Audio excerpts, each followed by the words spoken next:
there's an edge to it. I enjoyed it.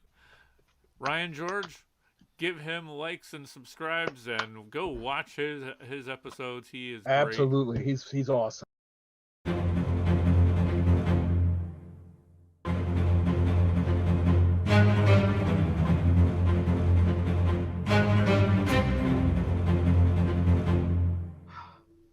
Ladies and gentlemen, once again, it's that magical time.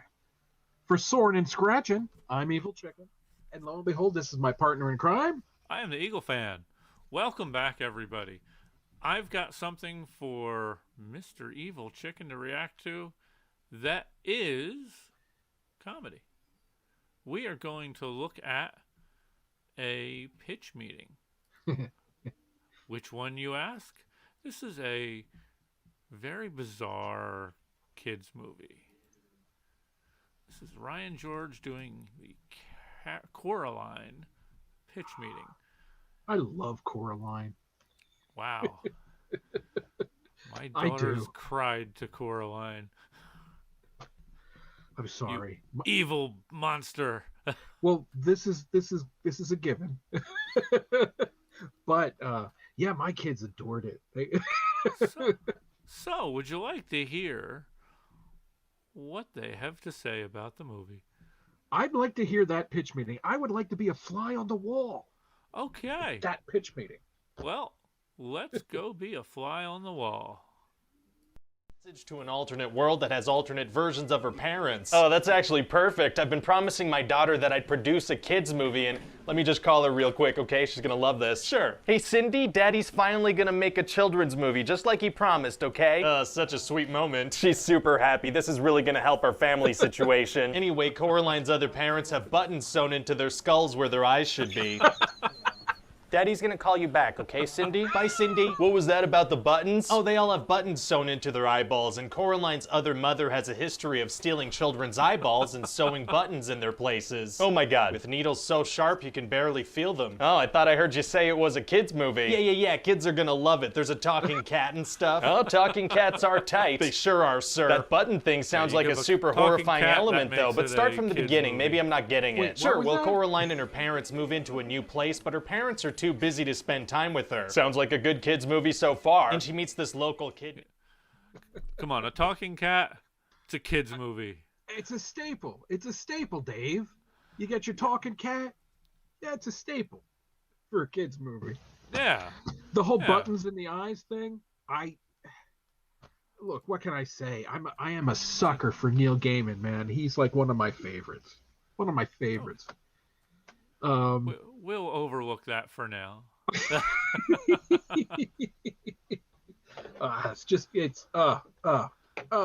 good stuff.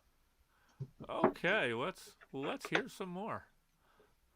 Named YB? Oh, that's a cute name. It's short for Why Born. Wow, okay, that's like one step up from naming your kid Mistake. Yeah, and he says that his grandmother owns the Pink Palace Apartments and doesn't usually let kids move in, but he's not supposed to talk about it. Oh, and later if you put two and two together, you're like, oh, it's because she knows that kids keep disappearing from there. Yeesh, so why does she allow Coraline and her family to move in? So the movie can happen. Gotcha. So anyway, YB gives Coraline a doll he found that looks exactly like her, except it has buttons for eyes. Instant red flag, so she throws it away. No, she carries it around and eventually it starts changing places on its own. Another massive red flag, so she throws it away. She does not, and eventually she finds a passageway to the other world that's like a more colorful version of her home, where the parents have buttons sewn into their skulls. Please tell me that's a red flag for her. Oh yeah, that does freak her out. Okay, good. For about 5 seconds, then she immediately and completely gets over it and has dinner with them. Oh, she does. Yeah, and she's gonna go back to the real world, and that's just gonna confirm how amazing everything is in the other world. How so? Well, like she wants her mom to buy her a pair of $25 gloves, but she doesn't want to. Totally reasonable decision, actually. So Coraline's gonna go back into the other world and just have a great time. Oh yeah, what kind of stuff does she do? Well, these two silly old ladies are gonna put on a big show and the audience is gonna be filled with dogs. Oh, okay, you know what? Other than the button thing and the doll thing, this actually sounds like a pretty good movie for kids. And the two old ladies are gonna be practically naked. One of them's barely covering up her nipples. Oh, there it is. And eventually Coraline's gonna start to catch on that stuff in the other world is kind of weird. Finally, so so how does she start to catch on? Well, first of all, her other mother tells her she can stay forever if she gets her eyeballs replaced with buttons. Wow, at this point I'm surprised she caught on that that's a red flag. Yeah, and also her other father and other YB start to warn her that other mother created this whole place just to lure her in. So how are other father and other YB able to warn her? What do you mean? Well, if the other mother created the whole world, that means she also created other father and other YB. Right. So why would she create them with free will and an understanding of good and evil? I don't know. Fair enough. So eventually Coraline's gonna get thrown inside a mirror where she's gonna meet the eyeless ghosts of children that have been there so long they've forgotten their lives. Oh, why are you like this? It's just fun times. What kind of awful stuff happened to you as a kid? You couldn't possibly imagine. So anyway, the dead kids are like, if you find our eyes, you'll free our souls. So she sets out to find the eyes. Yes, she has to find all 3 of them. I thought you said there were 3 kids, so she'd have to find 6 eyeballs. Listen, who's to say how many eyes humans have? Biologists. Yeah, nobody knows. So I imagine it's gonna be hard for Coraline to wander around in a world that other mother completely created and look for the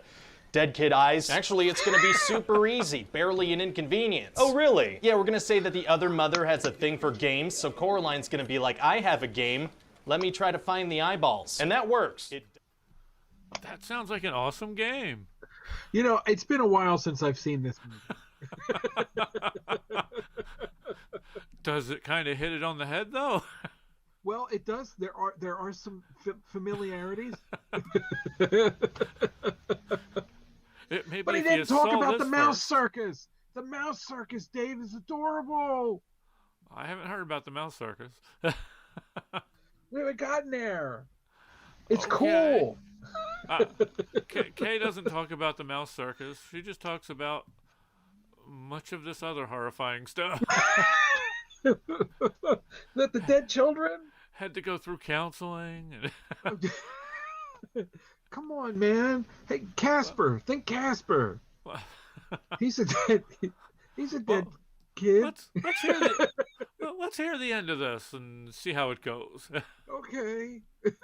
And so then she does. Wow, well, I'm glad the horrifying moments are over and we can wrap up. And then other mother's gonna turn into a giant spider with needles for limbs, and her eyes are gonna get gouged out, and she's gonna blindly chase Coraline through a giant, disgusting web and try to rip her eyes out. Did you hear what I said? I did. I did. So what do you think of the movie? Well, it sounds absolutely horrifying, but I already promised my daughter we'd make it, so I guess my hands are tied. Fantastic. And I think if I hire a band like They Might Be Giants to put together kind of a fun soundtrack, we could maybe make this enjoyable for kids. Oh, that's a really good way to lighten things up. I'm gonna make sure that doesn't work out. What? Hey guys, Ryan here. Hope you like that pitch meeting. Let me know in the comments section what other movies you'd like to see. Goodness gracious. Oh my gosh. I love what this guy does. He's so good. He really is. You should check out all his other stuff. And oh, definitely. There's links below. I think you do that. Oh my gosh. Yeah, it's brilliant. It's really brilliant. Oh my gosh. So Coraline. Yeah, I don't think I want to see that movie. I don't. Huh. Yeah. I remember it being, there's an edge to it. I enjoyed it. My kids loved it but we're a little bit like the Addams Family. But okay. Although it makes me wonder if anybody watched this first and then watched the movie, what their thought of the movie would be. Yeah, that's a good point. That's why I like to, for media, be it books or films or TV shows, I don't want it spoiled. And it's so easy to have things spoiled. I don't want my horror of going to the movie theater and spoiled by something like this to say to myself, hey, should my children really see this? I want them to be surprised. It's that childhood wonder. There you go. Yes. If you can't make them cry in the movies. Dave, there you go. There's a question for you. Growing up, the movie that scared the living stuffing out of you. The Shining. You were a kid and you saw The Shining? What the heck, Dave? Yes, I was a kid and saw The Shining. Wait, what would you like to see? I want to see The Shining. Okay. It No, was some people were going and they took me, so I saw that. I understand. And I'm just kidding. Okay. There was a TV. It's a Actually, wait. TV I'm sorry. movie. I'm sorry. It wasn't. It was on TV or VCR. So it must have been a VCR tape that they were playing of it. I got so you. They must have rented it. I was. Yeah, I confused the went to the movie part with a different movie. I understand. I'm with you.